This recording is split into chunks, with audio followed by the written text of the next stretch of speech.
petit mac and cheese au beurre de cacahuète, j'espère que vous allez bien. Je vous retrouve aujourd'hui mercredi 2 octobre aux alentours de 20h30. Je sors du boulot, je suis passée faire quelques courses notamment à la Fnac et je me suis dit que c'était peut-être un petit peu la période idéale pour me lancer, tenter, faire des tentatives de vlog parce que c'est des vidéos que j'adore regarder chez les autres. Et moi j'ose jamais me lancer parce que je me dis que potentiellement ça peut ne pas du tout vous intéresser. Mais comme aujourd'hui je vais vous parler de bouquins, je me dis qu'on reste quand même dans notre domaine, dans notre zone de confort. Là je vous retrouve dans mon salon avec une partie des petites plantes qu'on a à la maison. Et puis je vais vous montrer bien ce que j'ai rapporté aujourd'hui de ma petite session achat en librairie. Et je fais ma meuf et j'ai oublié les bouquins. Oh oui mon chat. Non mais en vérité, je suis une fille hyper enthousiaste, j'ai plein de trucs à vous montrer, en passant de mes emprunts en bibliothèque, mes achats, mes lectures en cours, un petit bouquin que j'ai commandé d'occasion, enfin bon bref, du coup je vais vous montrer un peu tout ça. Dans quel ordre, j'en ai aucune idée. Est-ce qu'on commence par le bouquin que j'ai acheté d'occasion parce que ça fait un moment pour le coup que j'ai gardé le paquet en prévision de me dire que peut-être un jour j'allais me lancer dans les vlogs. Alors c'est un bouquin que j'ai acheté sur Rakuten, donc anciennement Price Minister, d'occasion parce que c'est une bande dessinée à vrai dire d'une autrice que j'aime énormément, dont je suis assez assidûment de travail. Et en fait quand je me baladais en librairie, mais il y a de ça quelques temps, j'étais tombée sur cette BD, ce roman graphique d'elle que j'avais jamais lu. Et je ne vais jamais réussir à l'ouvrir donc je vous parle en même temps pour meubler. Et en vérité c'était un roman graphique qui m'a tellement happée de par le sujet que je l'ai lu intégralement dans les rayonnages de la librairie, chose que je fais vraiment très rarement. Et du coup je l'ai pas acheté tout de suite et quand je l'ai vu d'occasion pour vraiment pas cher, et ben je me suis lancée. Et je sens que je vais avoir besoin d'aller chercher des ciseaux parce que... Yeah. Yay! Est-ce que je peux le choper comme ça? Oui, génial. La nana qui ne sait pas du tout faire de unboxing, ça se voit. Donc ce fameux bouquin, il s'agit de Idéal Standard, c'est écrit par Aude Picot et c'est publié aux éditions d'Argo. Et c'est une histoire très simple en fait d'une trentenaire qui se rend compte que la vie de couple, c'est pas forcément l'idéal standard. En vérité, le déroulé est un petit peu plus complexe parce qu'on va la voir évoluer d'une relation à l'autre, d'un partenaire à l'autre, jusqu'à ce qu'elle tombe sur Franck, un garçon qu'elle pourrait prendre pour le bon, avec qui elle va du coup s'installer dans une relation de couple durable et se rendre compte que finalement, vivre à deux, c'est peut-être pas fait pour tout le monde, ou en tout cas, ce n'est pas quelque chose d'aussi satisfaisant, d'aussi facile et d'aussi épanouissant que ce que la société veut bien nous faire croire. Et j'ai trouvé ça vraiment passionnant et ça a énormément résonné en moi. Non pas que je sois malheureuse en ménage, mais c'est juste que je trouve que ce sont des vraies problématiques, que ça soulève de vraies questions et que ça permet à celles et ceux qui sont dans ce cas-là de se retrouver, de se dire merde, je suis pas tout seul, je déconne pas, il y a pas un truc dans mon cerveau qui fait que je rentre pas dans des cases. Non, ça peut être tout à fait normal et j'ai trouvé ça vraiment très chouette. Donc si jamais la thématique vous intéresse, c'est carrément un ouvrage que je vous recommande très chaudement. Il y a une autre bande dessinée qui est arrivée très récemment, à savoir en fait hier dans ma boîte aux lettres et que je suis vraiment ravie de pouvoir découvrir, et il s'agit de Maléfice, les contes d'Alombrard. C'est écrit et dessiné par Elsa Bordier et Sanoé et c'est publié aux éditions Jungle, et je l'ai demandé en service presse parce que en fait c'est un conte dans lequel le prince d'un royaume est censé épouser la princesse d'un autre royaume pour assurer la paix. Et le souci, c'est que je ne sais pas pour quelle raison, pour quel prétexte, le prince n'est pas disponible pour cette union. Je sais pas s'il est parti, perdu, mort, j'en sais rien. Tout ce que je sais, c'est que du coup, sa sœur va épouser la princesse de l'autre royaume pour, assurer la pérennité de ses sujets. J'en sais pas franchement plus sur le déroulé de l'intrigue, je sais juste que ce couple nouvellement formé va se lancer dans une quête, qu'il y en a une qui est une humaine et l'autre, je crois, appartient au royaume des démons, mais c'est très vague parce que j'ai pas voulu relire la 4e de couverture. En tout cas, les dessins de Sanoé sont toujours aussi beaux et ma foi, j'ai hâte de le lire tranquillou pour vous en donner des nouvelles. Au niveau des petites choses à être arrivées dans ma boîte aux lettres, je suis à jour, du coup j'ai rien d'autre à vous montrer, mais je tenais vraiment à profiter de ce vlog pour mettre en avant un bouquin qui vient de sortir chez Delcourt, donc qui est la boîte dans laquelle je travaille, qui m'a l'air absolument passionnant, et les premiers échos que j'en ai sont absolument dithyrambiques, puisque c'est le Tant pis pour l'amour, le roman graphique écrit et dessiné par Sophie Lambda. Et dans cette histoire, Sophie nous raconte son expérience de vie de couple pendant de nombreuses années avec un pervers narcissique. Je sais pas pourquoi, mais je sens que ce roman graphique va être hyper prenant et un peu émotionnellement accablant parce que je pense qu'on pourrait potentiellement être nombreux et nombreuses à retrouver des gens qu'on connaît ou qu'on a côtoyés dans notre entourage au fil du récit. Et en tout cas, j'aime énormément le traitement graphique que Sophie a adopté dans ce titre, parce que il y a un traitement en bichromie qui est assez sympa, et surtout j'ai l'impression qu'elle a un peu, matérialisé le mal-être qu'elle a ressenti sous forme d'un nounours, et ça me rappelle énormément le travail de Lou Luby dans son fabuleux Goupilou-Face. Et du coup, je peux pas m'empêcher de mettre un petit peu les deux en comparaison, même si les sujets sont diamétralement différents. Et ma foi, j'ai hâte de voir ce que ça va donner. Et vraiment, tous mes collègues et les premières personnes à l'avoir lu sont hyper enthousiastes. Donc si vous n'en avez pas entendu parler, et bien maintenant, c'est chose faite. Et après cette immense digression, et bien on arrive enfin au bouquin que je suis allée m'acheter tout à l'heure, puisque à la base c'est pour ça que j'ai allumé ma caméra et que je me suis posée là. Et en fait, ce qui a motivé ma ruée en librairie dès la sortie du boulot, eh bien c'est la sortie de Bergère guerrière, le tome 3, écrit par Jonathan Garnier et toujours illustré par Amélie Fléchet. C'est toujours publié aux éditions Glénat, et je pense que c'est pas la peine que je vous rebassine avec mon amour inconditionnel pour cette saga qui met en scène deux jeunes bergères guerrières dans une société où les hommes sont partis en guerre il y a des années pour défendre le village et ne sont jamais revenus, et du coup les femmes qui sont restées en arrière ont dû se dépatouiller, ont dû se débrouiller et sont devenues de grandes badass à vivre dans de grandes étendues. Il y a des histoires de magie, de malédiction, de sorcellerie, et c'est beaucoup trop bien, que ce soit au niveau du scénario ou du dessin, que je trouve époustouflant. À chaque fois, moi je tombe le cul par terre et je dévore en bavant les planches. C'est vraiment trop beau. Et du coup, je pense que cette petite bande dessinée va m'accompagner ce soir, parce que en ce moment j'ai des journées un peu chargées au boulot, donc j'ai besoin de détente, j'ai besoin de choses qui se lisent rapidement et qui sont en même temps un peu douillettes, réconfortantes. Donc là on est typiquement sur une valeur sûre, et du coup j'essaierai peut-être de reprendre la caméra demain ou dans la semaine pour vous pour vous en donner des nouvelles. Et à la base, j'avais prévu de m'arrêter là niveau achat, parce que en octobre et en novembre, je me suis fait une liste d'achats, mais qui est longue comme la Manche, parce que entre l'atelier des sorciers, les trucs sur la magie, le nouveau Jack Parker illustré par Digly, etc., le Harry Potter illustré qui coûte 45 €, enfin bon bref, il y a pas mal de grosses sorties, donc mon portefeuille va saigner. Et pour autant, en fait, comme le secteur jeunesse est juste à côté de l'humour, je suis tombée sur une BD qui m'a appelée pour une raison un peu obscure, et qui est Moi, Maman, qui est écrit par Tiffany Cooper et publié aux éditions Erol. Et c'est le témoignage d'une trentenaire qui, pendant des années, a crié sur tous les toits qu'elle ne voulait pas d'enfant, et du jour au lendemain, je crois qu'elle va changer d'avis. Personne dans son entourage, y compris son mec apparemment, ne va comprendre ce revirement de situation, et voilà, ça va être les tribulations de cette nana à travers la découverte de la maternité. J'en sais pas plus, mais ça avait l'air assez marrant, donc ma foi, j'ai hâte de me pencher sur la question. Je sais pas vraiment ce que ça vaut, mais pour, je crois, 14 €, je me suis dit c'est l'occasion, le truc m'appelle, donc allons-y. Et ma foi, ça peut être l'affaire d'une bonne heure de lecture.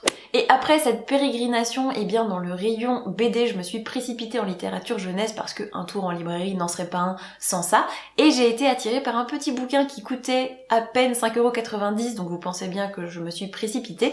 Et il s'agit de La fille qui voulait décrocher la lune. C'est écrit par Karen Cushman, et ça raconte l'histoire d'une petite fille de 12 ans qu'on appelle le cafard, ou le cafard de fumier, qui est très pauvre et qui du coup, pour vivre, passe la nuit dans des tas de fumier pour se tenir chaud. Donc forcément, elle a une odeur un petit peu forte. Je sais pas du tout à quelle époque ça se passe, dans quel contexte, etc.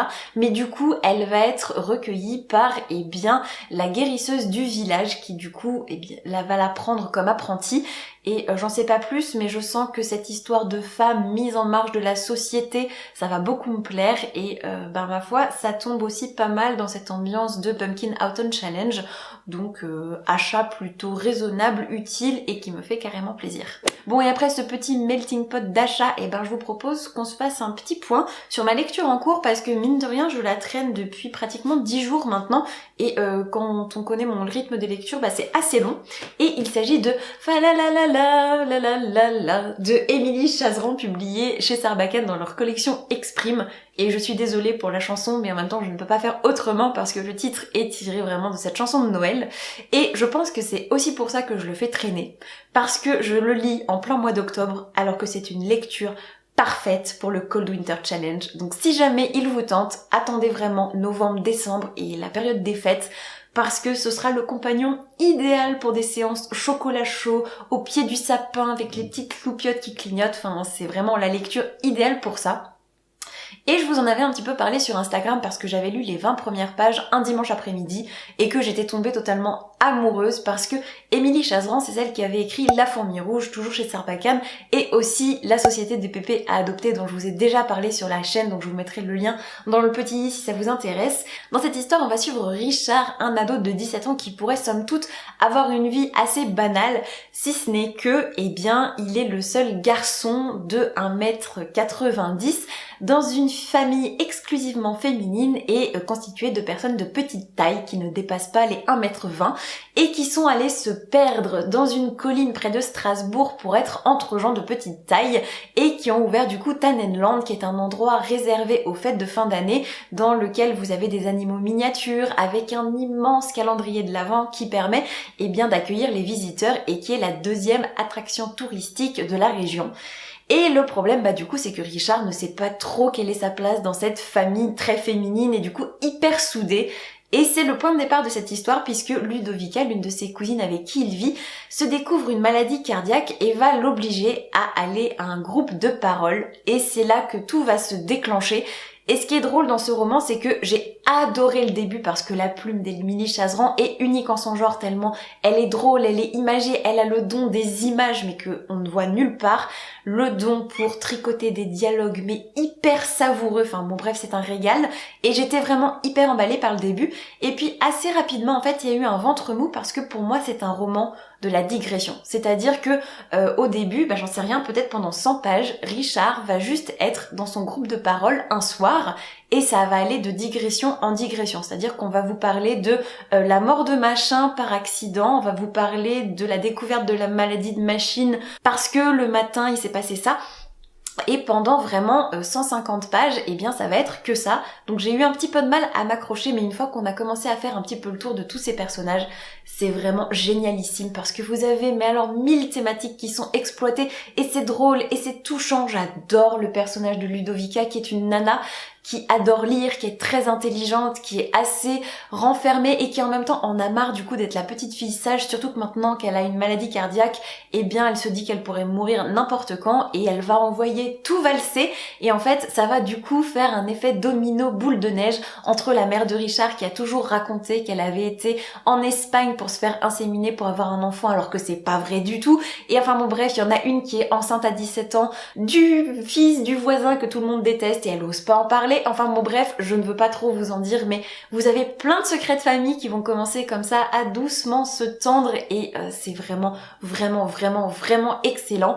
Et là j'en suis à quoi? J'en suis à 280 pages sur 400 et je pense que je vais vite le terminer cette semaine et je vous en donnerai des nouvelles et bien du coup pourquoi pas au fur et à mesure si je me tiens à ce vlog. Oui mon chat, viens, saute. Viens me dire bonjour parce qu'il n'y a pas de raison que tu sois pas dans le vlog. Je vous présente Sen qui a très envie de manger un peu de pâté parce que les croquettes, c'est un peu nul. Hein mon chat, on va aller se faire à manger. Oui, allez file. Hop là. Bye bye. Bon, et tout à fait entre nous, j'ai aussi fait un autre achat qui n'était absolument pas prévu ni raisonnable. Quand je me suis baladée chez Emma en sortant de la Fnac, je suis tombée sur un truc où il y avait marqué Alexandra dessus, tellement c'était fait pour moi. Et c'est un objet ultra kitsch dont je suis très fan, donc je vous interdis de dire du mal, mais il s'agit d'une tasse avec des petits cochons d'Inde hamster dessus. On sait pas bien ce que c'est, moi je penche plutôt pour les cochons d'Inde. Et même si vous la trouvez ultra kitschouille, moi j'en suis fan. Et ça me rappelle la série Sauveur et Fils de Mario de Muraille, ma saga jeunesse préférée de tous les temps, qui d'ailleurs vient de s'agrandir puisque le tome 5 est sorti la semaine dernière. Donc je vais pouvoir siroter mes tisanes dans une tasse à l'effigie de la couverture du bouquin que je suis en train de lire. C'est quand même plutôt pas mal, c'est assez cool, et là-dessus j'arrête vraiment de parler parce que c'est interminable. Je vous fais des bisous et je vous dis à plus.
Coucou vous! Alors à l'heure à laquelle je tourne, on est aujourd'hui le jeudi 3 octobre et il est 19h56 précisément. Je rentre du boulot, je suis passée m'acheter un petit bubble tea et surtout je suis allée faire un tour à la librairie Jonas qui est donc une librairie de quartier pas très loin de chez moi parce que Gallimard Jeunesse a enfin annoncé les précommandes pour le tome 4 de La Passe Miroir et surtout la possibilité de précommander en librairie et d'avoir un petit carnet collector bonus.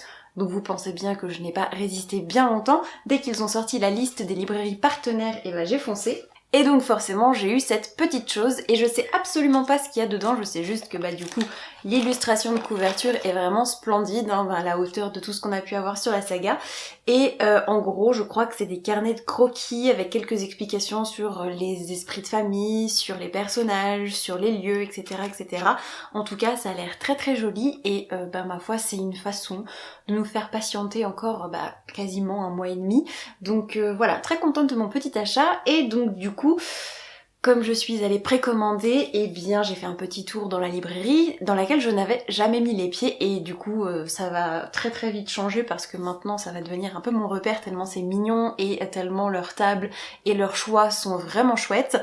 Et je me suis acheté une sortie qui date d'aujourd'hui et qui n'est nulle autre que ceci qui est donc Les aventures d'un apprenti gentleman. C'est écrit par Mackenzie Lee et c'est publié chez Pocket Jeunesse et c'est un bouquin que j'ai vu passer sur la chaîne de Salomé, donc Kiss the Librarian, pendant des lustres et des lustres. Je sais absolument pas de quoi ça parle mais je sais qu'elle adore ce bouquin, qu'elle l'a écouté en audiobook, qu'elle a lu la version anglaise au moins 2 fois et comme je suis assez confiante dans le choix de ses lectures, du coup je me suis laissée guider et ma foi j'espère apprécier au moins autant qu'elle quoi.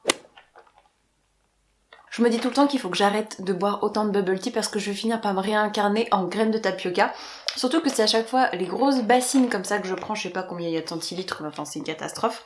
Et en plus je n'innove jamais niveau parfum. On est toujours sur thé vert mangue, froid, sans lait, avec graines de tapioca. Et c'est toujours une valeur sûre, je suis fan. Même s'il faut bien reconnaître que le bubble tea ça divise, en général c'est soit on adore, soit on déteste. Moi je suis dans la team, j'adore croquer du tapioca, je pourrais passer ma journée à faire ça, mais je comprends qu'on trouve ça dégueulasse.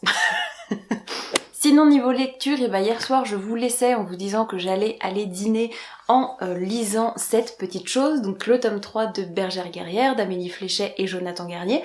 Et je dois vous avouer que ça a été un semi-échec parce que j'ai tellement traîné avant de me mettre à lire que j'ai avancé de 24 pages sur une BD jeunesse, autant dire que c'est ridicule. Alors, tout ce que je peux vous dire sans vous spoiler le déroulé de l'histoire, etc. J'aime toujours autant les dessins, j'aime toujours autant l'ambiance. Par contre, j'ai eu un peu de mal à raccrocher les wagons parce que j'ai pas relu les 2 premiers tomes avant et peut-être que j'aurais dû. Et surtout, ce que je trouve dommage, c'est que à peine rentré au village, on va déjà le quitter. Et je trouve ça un petit peu dommage, donc je sais pas encore quel univers, quelle partie du monde nous attend. Mais du coup c'est pas exactement la même ambiance et je trouve ça un petit peu moins cosy, un petit peu moins chaleureux. Donc voilà, pour le moment c'est pas le tome que je préfère, mais en même temps au bout de 24 pages c'est difficile de se prononcer. Mais c'est toujours aussi beau, toujours aussi beau, toujours aussi beau. En plus, si on veut être tout à fait honnête, si j'ai pas beaucoup avancé dans Les Bergères guerrières, c'est parce que quand je suis allée me coucher, j'ai préféré continuer ma lecture de Fa la la la la la la la la de Émilie Chazeran. Et non, je n'arrive plus à dire ce titre sans chanter, parce que c'est toujours aussi bien. Et là, pour le coup, j'ai un petit peu plus avancé, j'en suis à la page 313 sur 400 et des brouettes, donc je suis pas très très loin de la fin, et je fais traîner parce que c'est vraiment... Plus on y va, meilleur c'est. C'est vraiment une très très bonne lecture qui est sortie du coup récemment, donc vous pouvez mettre la main dessus. Et voilà, je vais attendre quand même de le terminer avant de me prononcer définitivement. Mais clairement c'est une très bonne lecture et je valide ce que je vous ai dit hier pour le Cold Winter Challenge. Parfait. Si on change du registre de la lecture, j'ai pas grand chose à vous raconter parce que j'ai bossé aujourd'hui, donc forcément j'ai pas 20 000 anecdotes à vous raconter. Par contre, pendant ma pause déjeuner, je vous ai fait une story Instagram parce que dernièrement, quand j'ai posté quelques stories au boulot le soir, vous avez été hyper nombreux et nombreuses à me demander mais qu'est-ce que tu fais comme boulot? Il y a plein de bouquins derrière toi, est-ce que t'es libraire, est-ce que t'es critique littéraire, enfin qu'est-ce que tu fais dans la vie? Et du coup je répondais un peu individuellement à chacun et à chacune d'entre vous. Et à chaque fois, je sens quand même un engouement pour mon boulot. Donc pour celles et ceux qui ne le savent pas, je suis assistante éditoriale chez Delcourt. Donc du coup, je bosse dans l'édition. Et ça a l'air de vraiment beaucoup vous intriguer, vous intéresser. Et donc aujourd'hui, j'ai proposé de lancer peut-être une série de petites vidéos ou de faire une grosse vidéo un peu mix entre vlog, face caméra, interview, voilà, un peu tout ça mélangé pour vous parler des différents métiers de l'édition. Et vous avez l'air hyper emballé. Donc ce que je vous propose, c'est que si vous me suivez pas sur Instagram, n'hésitez pas à le faire parce que je vous ai demandé ce qui pourrait vous plaire en termes de contenu, ce que vous aimeriez voir, etc. Et surtout, je pense que ce qui pourrait être intéressant, vous avez eu l'idée, et vous me l'avez pas mal suggéré, de faire une partie FAQ. Alors ce sera peut-être pas un truc vraiment scolaire où je prends vos questions et j'y réponds face caméra, mais je pensais plutôt que ça pourrait être sympa de regrouper toutes les questions ou tout ce qui vous intéresse autour de l'édition. Il y en a beaucoup qui m'ont demandé mon parcours scolaire, etc.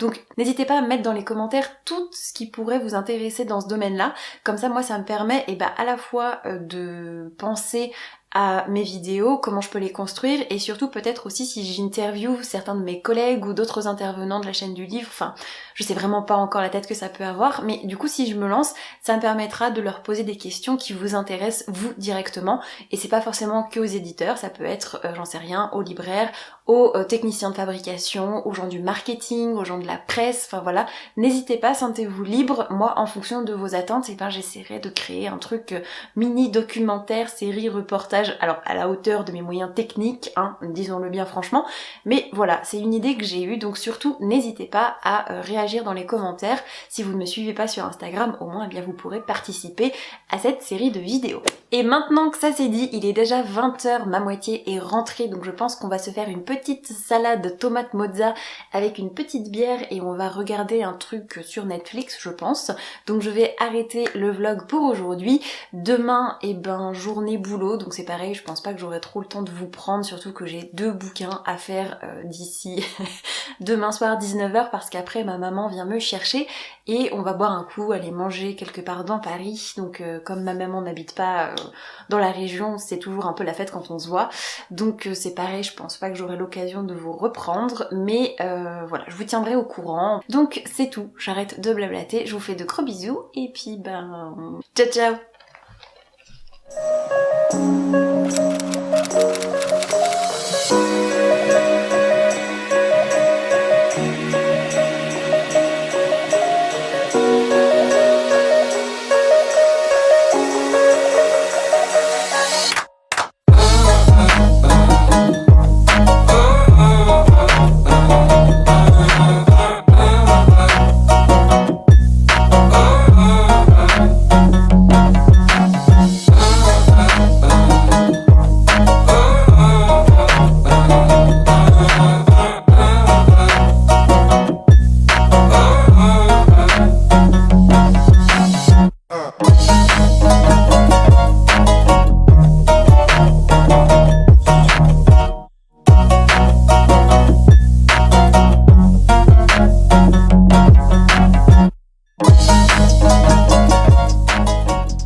On est le vendredi 4 octobre et il est très exactement 7h57 et hier quand je vous ai quitté je vous avais dit que j'aurais pas le temps de vous reprendre aujourd'hui et puis finalement je me suis levée plus tôt pour attaquer le montage de l'update lecture que vous auriez dû avoir déjà la semaine dernière.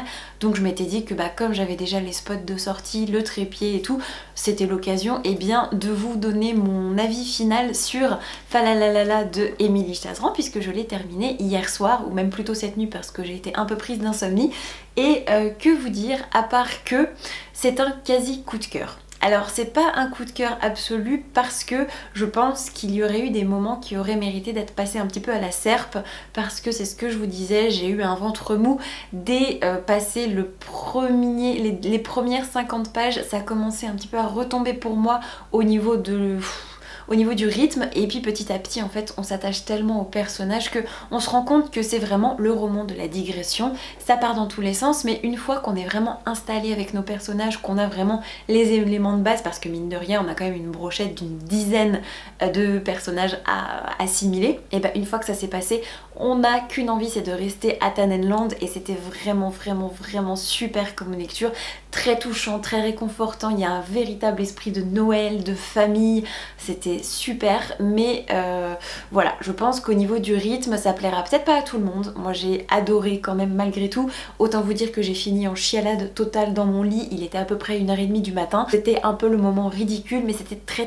touchant et il trônera quand même fièrement dans ma bibliothèque et vraiment si cet hiver vous avez envie d'un compagnon doudou qui va vous faire sentir bon, le pain d'épices, les gâteaux, la pâtisserie, l'esprit de famille, de Noël avec des guirlandes partout, vous savez vers quoi vous tournez, c'est clair et net, je vous le recommande chaudement. Le truc c'est que maintenant je ne sais pas exactement vers quelle lecture me tourner, donc en furetant un peu dans mes bibliothèques, je me suis arrêtée sur 2 titres qui me font très envie, dont l'un est un service presse qui me fait vraiment de l'œil, et l'autre est plutôt un titre que j'avais inclus dans ma monstrueuse palle du Pumpkin Autumn Challenge que je vous avais présenté, et du coup c'est soit L'une rêve, l'autre pas de Nancy Kress publié aux éditions Helios, qui raconte du coup toujours cette histoire de 2 jumelles qui vont être séparées à la naissance parce que l'une va subir des expériences en laboratoire pour être modifiée génétiquement afin qu'elle n'ait pas besoin de dormir, que son corps se régénère tout seul et du coup ça permet de mettre en lumière quelle serait notre vie si on avait juste plus besoin de passer la moitié à dormir. Donc ça me tente vraiment, d'autant qu'il est tout petit, que j'en ai entendu d'excellents échos et ça me permettrait du coup de rester quand même un peu dans les clous au niveau de ma palle pour le Pumpkin Autumn Challenge parce que là clairement j'avais prévu je sais plus 30 bouquins, j'en ai lu peut-être 4 qui étaient prévus à la base et tout le reste c'est de la digression comme à chaque fois, donc je suis incorrigible, ça permettrait quand même un petit peu de me remettre sur les rails.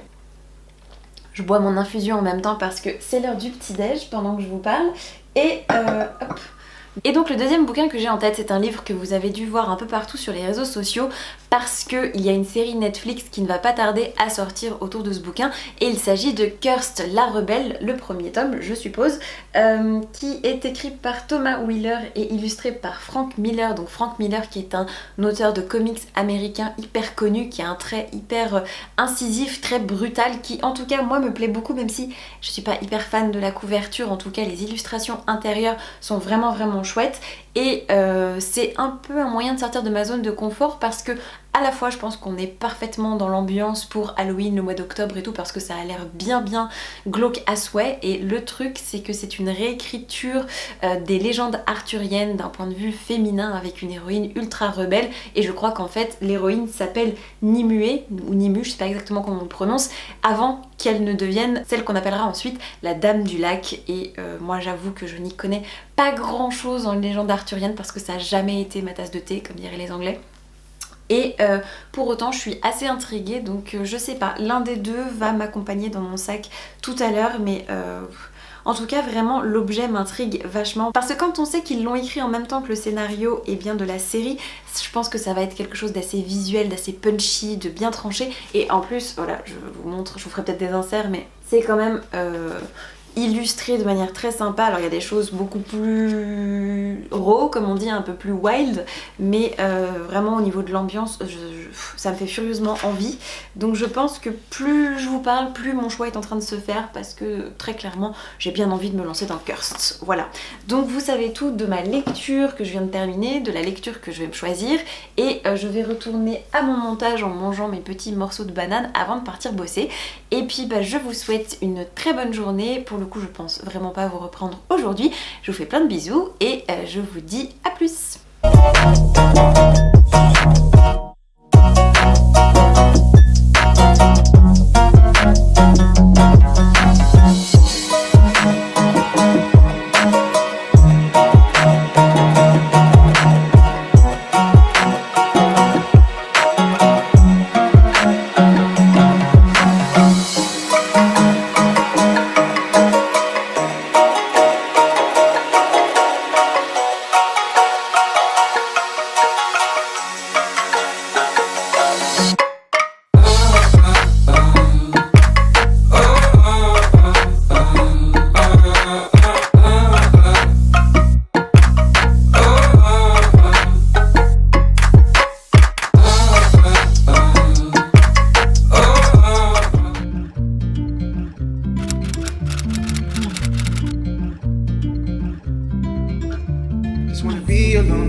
Coucou mes petites brioches à la sardine, j'espère que vous allez bien. Aujourd'hui on est le dimanche 6 octobre, il est déjà un peu plus de 14h30. Comme vous pouvez le voir à ma tête, je sors de la douche, je suis allée chercher quelques petites viennoiseries pour qu'on se fasse un petit déj ultra tardif, parce que ça ne nous arrive jamais de nous lever aussi tard, mais du coup ça fait un peu du bien de chiller le dimanche. Le programme donc du coup ça va être lecture, lecture, lecture et c'est à peu près tout. Donc petit vlog tranquille aujourd'hui et je vous emmène avec moi, c'est parti.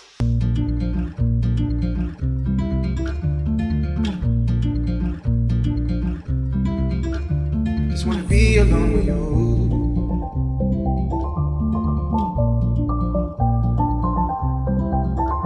Just wanna be alone with you.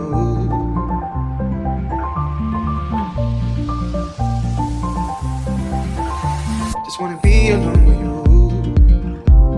The same old thing that keeps me around. And if you wanna come around, baby, it's cool. And if you wanna fuck around, baby, I do. Just wanna be alone with you. With you. With you. With you.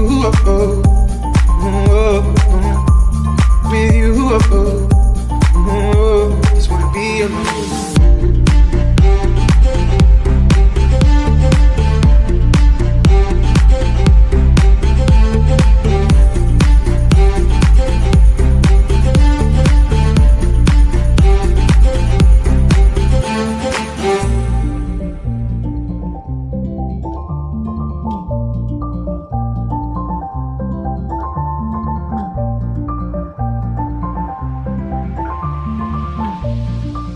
Je vous reprends un peu plus tard parce que j'en suis tout pile à la moitié de Bergère guerrière et de ma pause de vernis à ongles, mais ça c'est en détail.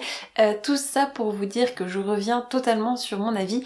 Pour l'instant, effectivement, c'est peut-être pas mon tome préféré, mais quand je vous disais que j'étais un petit peu déçue parce que j'avais du mal à raccrocher les wagons, etc., c'était vraiment pour le tout début parce que je pense que c'est vraiment de ma faute. Avec ma mémoire de poisson rouge, j'aurais dû relire au moins le tome 2 pour me remettre bien les personnages en tête, mais c'est vraiment trop chouette. Je vous en dis pas beaucoup, mais tout ce que vous avez besoin de savoir, c'est que dans ce tome 3, il y a une histoire de malédiction et de voyage, et en fait j'avais peur de quitter le village parce que je me disais que du coup on allait aller dans une ambiance qui me plaisait pas forcément, et finalement c'est vachement chouette. Et je sais pas pourquoi, il y a un peu une ambiance Seigneur des Anneaux, mais je pense que c'est parce que ils sont dans la montagne, qu'ils galèrent à trouver leur chemin, etc. Mais juste c'est encore une fois beaucoup trop bien et je m'en voulais tellement d'avoir osé dire ça il y a quelques jours que j'ai pas attendu la fin de ma lecture pour faire mon mea culpa. Donc du coup je vais retourner bouquiner, je vais aller faire le vernis sur ma main droite et je vous reprends quand j'aurai terminé cette petite chose. Allez, à toutes. Alors je vous reviens, il est déjà 15h55 et je me rends compte que je lis vraiment de manière un peu sporadique en ce moment parce que j'ai toujours autre chose à faire et pour autant j'ai quand même eu le temps de terminer enfin Bergère guerrière le tome 3, donc tout à l'heure je vous disais que mon avis n'avait fait qu'augmenter à la lecture et je vous confirme que c'est encore un excellent volume. Alors effectivement on change radicalement d'ambiance mais c'était vraiment très intéressant et surtout ça gagne encore une fois en intensité, en noirceur, voilà, ça devient un petit peu plus un roman d'aventure, un roman, n'importe quoi, une BD d'aventure avec de nouveaux villages, de nouveaux univers, de nouvelles intrigues et de nouveaux secrets qui commencent à émerger. Donc c'était vraiment chouette. Le souci c'est que c'était beaucoup trop court et on se termine encore une fois sur un cliffhanger. Et comme le 3 vient de sortir, le 4 n'est pas prêt de voir le jour.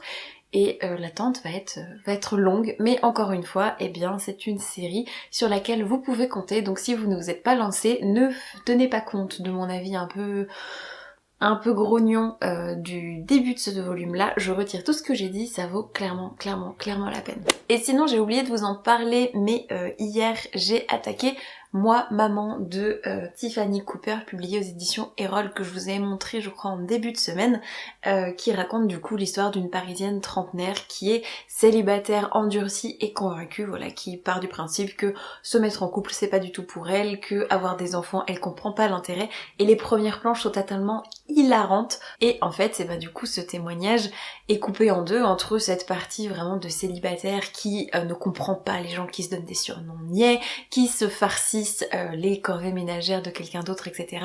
Et avec des situations cocasses avec de jeunes parents où elle était vraiment très contente de ne pas être dans cette situation-là.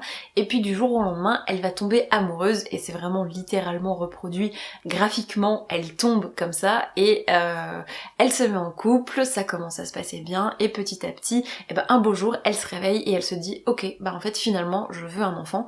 Et c'est vraiment très sympa, du coup c'est son parcours de jeune femme enceinte avec tout ce que ça comporte de conseils à la con, de symptômes, de gens qui veulent absolument que vous ayez des nausées, que vous soyez au 36e dessous. Enfin bon bref, c'est vraiment très drôle, j'en suis à peu près la moitié je crois, c'est pas numéroté au niveau des pages. Alors après je suis vraiment pas spécialement convaincue par le dessin, c'est un dessin format blog presse très simpliste, mais en attendant c'est très drôle et rien que pour le rabat, je dis oui.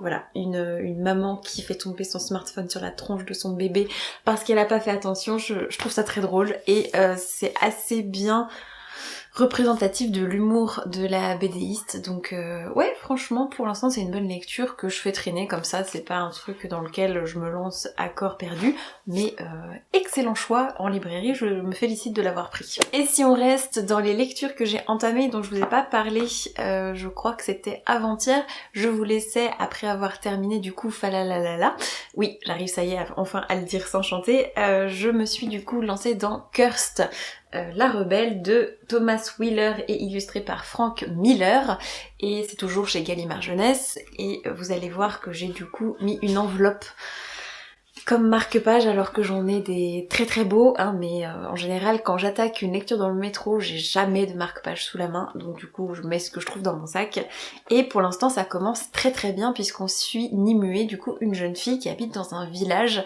qui visiblement croit à d'anciens dieux, d'anciennes spiritualités, et le premier chapitre est hyper marquant puisque du coup on va la rencontrer quand son village est frappé par ceux qui sont responsables de l'Inquisition, et c'est sordide parce que du coup il y a plein de villageois qui sont crucifiés sur une colline, enfin c'est ignoble, et on a donc quelques pages comme ça qui plantent le décor. Attendez. Comme on est dimanche après-midi, on a encore les enfants qui sont en train de s'ébrouer en bas et de faire un bruit de tous les diables. Donc je vous disais juste, excellent début de lecture, j'ai un petit peu de mal à visualiser l'univers, je ne vous le cache pas. Et donc dès qu'on a eu cette scène initiale hyper frappante, on fait un bond en arrière, j'en suis vraiment au tout début, mais c'est très prometteur et je vous en donnerai des nouvelles, je pense pour le coup en update de lecture, parce que si je fais traîner ce vlog en longueur, il va faire 2h30, ça va être insupportable pour vous comme pour moi. Mais voilà, en tout cas, très bonne lecture sur le départ et affaire à suivre. Vous savez tout de mes lectures en cours, donc je vais arrêter le vlog ici je pense. Je vais bien voir ce que ça donne, si j'ai le courage de le publier. N'hésitez surtout pas à me faire vos retours. Voilà, si vous voulez plus d'inserts, soit plus court, plus long, plus varié, n'hésitez pas à me le dire. Quoi qu'il en soit, moi j'ai pris beaucoup de plaisir à vous prendre un peu comme ça tous les jours. J'espère de votre côté que vous faites de belles lectures, que vous n'hésiterez pas à venir papoter bouquins en commentaire, comme d'habitude j'adore vous lire. Et puis en attendant, et je vous souhaite de merveilleuses rencontres de papier, et je vous dis à très vite pour la prochaine vidéo. Ciao ciao!